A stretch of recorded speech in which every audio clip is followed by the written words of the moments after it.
네, 기도하시고 시작하도록 하겠습니다. 하나님 고맙습니다. 이제 정말 2017년의 마지막 주일입니다. 저희들이 이 송구와 또 영신을 맞이할 때 하나님께서 저희들을 돌아보게 하시고 또 마음에 저희들 스스로 하나님 앞에 어떠한 모습으로 지내왔고 앞으로는 또 어떻게 지내야 할지에 대해서 참 깊이 성찰하고 돌아볼 수 있도록 성령께서 저희를 도와주셔서 연약하고 나태한 저희들을 깨워주시길 간절히 원합니다. 또 이 말씀을 나눌 때에도 올해 마지막 주일 또 아이들을 위한 말씀을 하나님께서 주실 때 저희들부터가 먼저 좀 깨달아지고 또 경각심을 가질 수 있도록 성령께서 인도하여 주시옵소서. 예수님의 이름으로 기도합니다. 아멘. 네, 마지막 주일이고요. 어, 원래는 그 52과인데 성탄절 때 우리 같이 연합 예배했기 때문에 스킵을 하고요. 마지막 53과입니다. 전쟁 중인 교회라는 타이틀이고 어, 본문 말씀은 사도행전 19장 1에서 41절인데요. 이것도 길기 때문에 여러분들께서 먼저 좀 읽고 그 다음에 다시 하시는 걸로 이렇게 할게요. 잠깐 일시중지 하시고 사도행전 19장 1에서 41절을 한번 읽어보시고 다시 재생을 하시면 되겠습니다. 네, 그래서 교사를 위한 묵상 1번 가겠습니다. 우리 장은희 사모님이 공과가 없으신데 내일 주일날에 이제 내년도 공과 제가 주문 다 해서 이제 사모님 것도 있거든요. 그래서 뭐 전해드릴 테니까 같이 보시고요.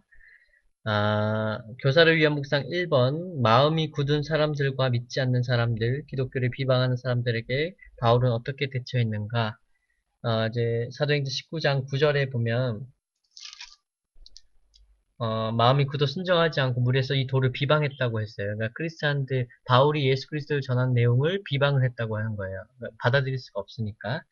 그래서 그때의 바울이 했던 행동은 그들을 떠났다는 거예요. 떠나고 제자들을 따로 세워서 그 두란노 서원에서 날마다 강론을 했다는 거죠. 어, 바울이 보인 모습은 이렇게 예수 그리스도에 대한 복음을 전하는데 그것을 받아들일 수 있는 사람도 있지만 받아들이지 못하는 사람도 있단 말이죠. 마음이 굳어서.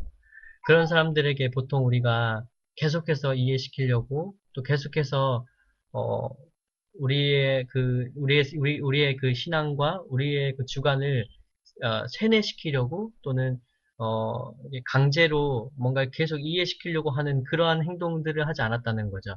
어, 뭐 지금도 그런 행동들이 그 좀 효과가 역효과가 나는 것도 볼 수가 있는데 이제 그런 방법들이 아니라 그 자리를 떠났습니다. 떠나고 받아들일 수 있는 사람들 중에 제자를 세워서 오히려 그들을 더 가르쳤다라는 거죠. 이 부분을 조금 더 우리가 생각해 보면 우리가 타이틀이 전쟁 중인 교회인데 교회는 계속해서 마귀와 대립을 하는 것이고 그것은 아마도 예수께서 오실 그날까지도 계속 그럴 거예요. 그래서 그 마귀의 어떤 그런 분열과 또 다툼과 또 그런 여러 가지 어려움들을 우리가 항상 인지를 하고 있다면 그러한 관점으로 봤을 때 이 바울이 했던 떠났다는 행위는 그 사람들과 바울이 사람 대 사람으로 만약에 생각을 했다면 어, 다퉜겠죠. 논쟁을 했을 겁니다. 바울도 여러 차례 논쟁을 했거든요. 그런데 지금 바울은 이게 인간과 인간의 어떤 대립이 아니라 마귀와 또 복음을 전하는 우리 신자들 간의 어떤 대립이라는 것을 느꼈을 것 같아요. 그래서 싸우는 것이 아니라 오히려 그러한 영적인 대응이 궁극적으로 이길 수 있도록 제자들을 세우고 그들을 더 강론시켰던 그런 모습을 볼 수 있을 것 같아요. 교사를 위한 묵상 2번에 바울이 에베소에서 보인 특별한 능력이 어떤 것이었는가? 당신은 왜 바울이 그와 같은 방식으로 일해야 했다고 생각하는가? 에베소 교회에서 특별히 바울이 보인 것은 특별한 능력이라고 하면 아마 아픈 사람들을 바울의 몸에서부터 손수건이나 어떤 앞치마 같은 걸 갖다가 돼서 나았던 그런 특별한 능력을 얘기하는 것 같아요. 음, 그거 말고는 특별하다고 할 수는 없는데, 음, 이 부분은,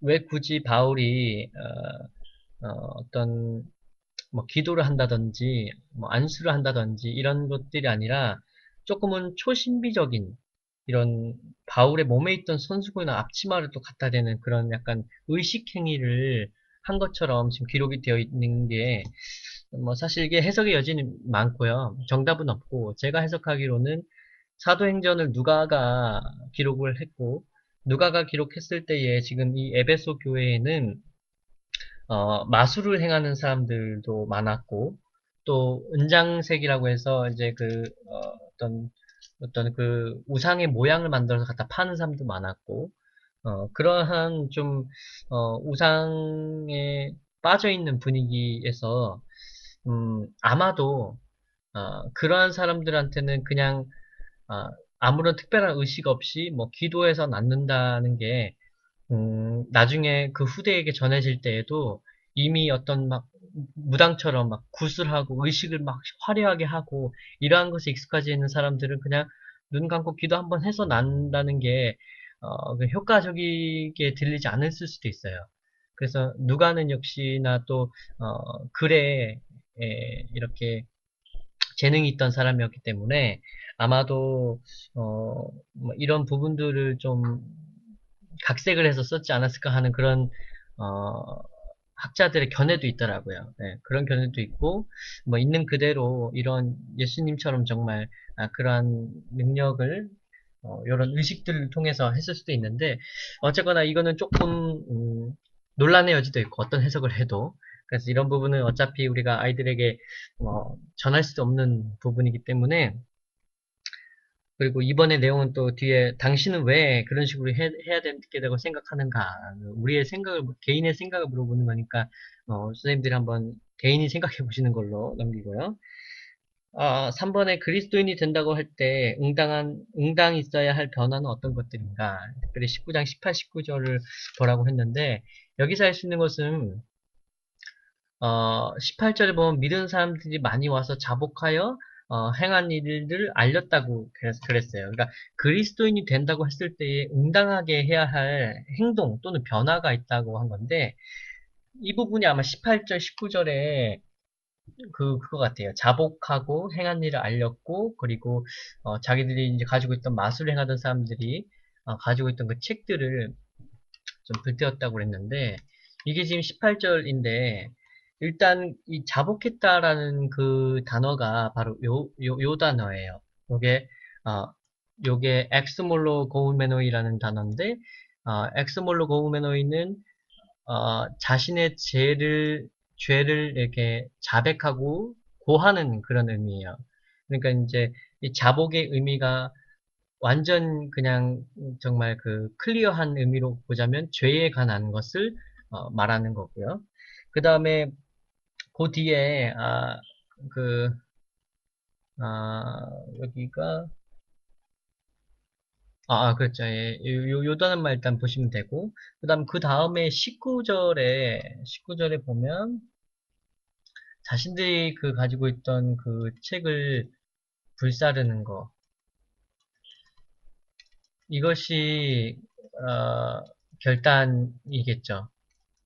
그래서 그리스도인이 된다라는 것은 자신이 살아온 삶에 그리스도의 윤리 또 그리스도의 삶에 적합하지 않았던 것 그리고 하나님으로부터 떠나 있었던 것 그 근본적인 죄를 자백하고 그리고 앞으로는 절대 그렇게 살지 않겠다라고 하는 결단이 같이 항상 나오게 돼 있어요. 그래서 바울이 중요한 말을 했는데 어, 19장 5절, 19장 초반부에 보면 요한의 세례와 예수 그리스도의 세례를 말하면서 어, 요한의 세례는 그 회개의 의미다 라고 했고요. 예수의 그 이름으로 짓는 세례는 이제 성령이라는 거죠. 어, 이게 어떤 사람들은 요한의 회개는 이제 폐하였었다. 예수의 그 세례가 중요하다. 물론 맞는 말이지만 예수님은 어떤 것도 폐하러 오시지 않았어요.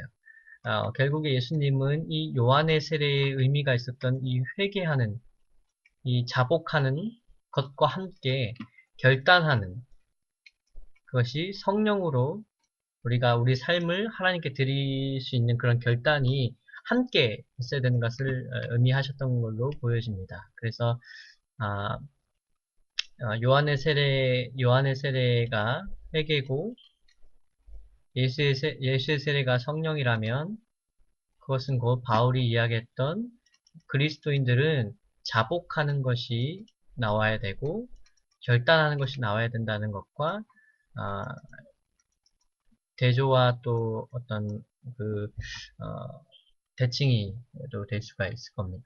그러한 의미들이 있다는 부분을 좀 아시면 좋을 것 같고 마지막 4번에 어떤 인간의 사업이나 부에 대해 기독교 신앙은 어떤 도전을 불러일으켰는가 뭐 이렇게 좀 이것도 조금 뭐 해석의 여지도 있고 논란의 여지도 있지만 어쨌거나 기독교 신앙과 기독교 윤리는 이 세상을 살아가는 어떤 분야에서도 많은 부분에 있어서 도전을 불러일으킵니다. 왜냐하면 분명히 제약이라는 게 있거든요. 제약이라는 게 있고 또 하나님의 명령, 커맨드도 있고 결국 이런 부분들을 우리가 오베이 하면서 살아가는 사람들이기 때문에 이것과 떨어져 있는 다른 부분에 대해서는 도전이 되는 거죠. 네, 이런 속에서 우리가 어떤 스탠스를 취하느냐가 바로 우리가 하나님 앞에 믿음이 어떤 상황인지를 나타낼 수 있는 그런 지표가 될 수 있겠죠. 어쨌거나 그래서 이제 53가는 전쟁 중인 교회고 오늘 이 본문을 다 읽어보셨으면 전체적으로 어, 이 후반부에서도 아까 말씀드렸던 은장색들, 또 그런 직공들이 자기들이 영업하는 데에 예수 그리스도에 대한 도를 가르침으로써 상당한 타격이 되었다라는 걸로, 막 모여가지고 바울을 고발하려고 했고, 그런 부분들. 또, 또 악술, 시험 삼아서 막 악기 들린 자에게 뭐 예수 이름을 말해서 막 이렇게, 쫓아내고 하는 그런 부분들이 대립이, 마술사들과의 대립이 되는 것들. 네, 그리고 뭐 또 마음이 굳어져서 예수에 대한 복음을 듣지 않는 모습들. 그런 것들 다 그 백그라운드에는, 마귀가 하려고 하는 그 노력과 또 그 하나님에 대한 믿음을 지키고자 하는 신자들 간의 영적인 대립이 있다라는 부분들이, 이 오늘의 그 메인 그 말씀입니다. 그래서 우리 아이들에게 뭐 전체적으로 내일까지 아마 이제 제가 전체적으로 다 하는 게 좋을 것 같아요. 내일 제가 뭐 말씀을 전하니까 제가 잘 정리해서 하겠지만 어쨌든 제가 정리할 수 있는 것은 아직까지도 또 앞으로도 예수님 오시기 전까지 우리는 늘 마귀와의 대립이 항상 있다라는 것을 우리가 늘 생각해야 하고 늘 우리가 눈에 보이는 것 말고도 눈에 보이지 않는 흐름들을 좀 읽을 수 있어야 한다는 부분. 그리고 마귀가 하고자 하는 일과 하나님을 향하려고 하는 그 마음을 지키려는 게, 늘 우리에게 갈등이 될 텐데, 그때마다 우리가 어떤 스탠스를 취하고 어떠한 입장을 가져야 되는가에 대해서 좀, 아이들에게 잘 전하는 것이 이번 핵심인 것 같습니다. 우선 그래서 이렇게 하시는 걸 하고 내일 우리 사모님께서 내일 반주를 예, 해주시고 주보 제가 보내드릴 테니까 그, 해주시고요.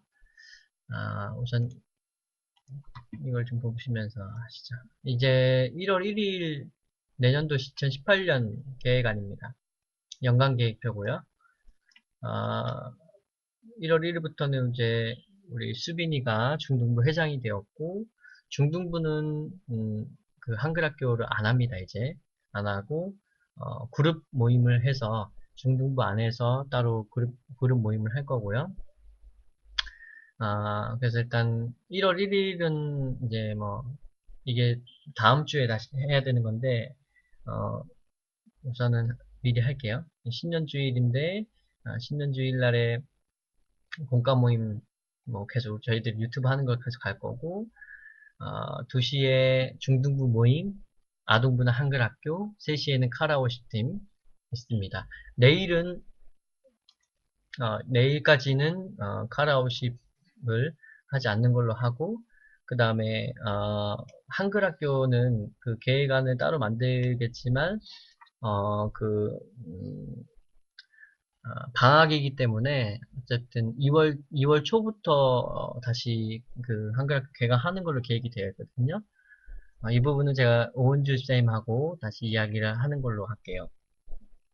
그래서 우선 내일 뵙고요. 여기 마치도록 하겠습니다. 네, 고생하셨습니다.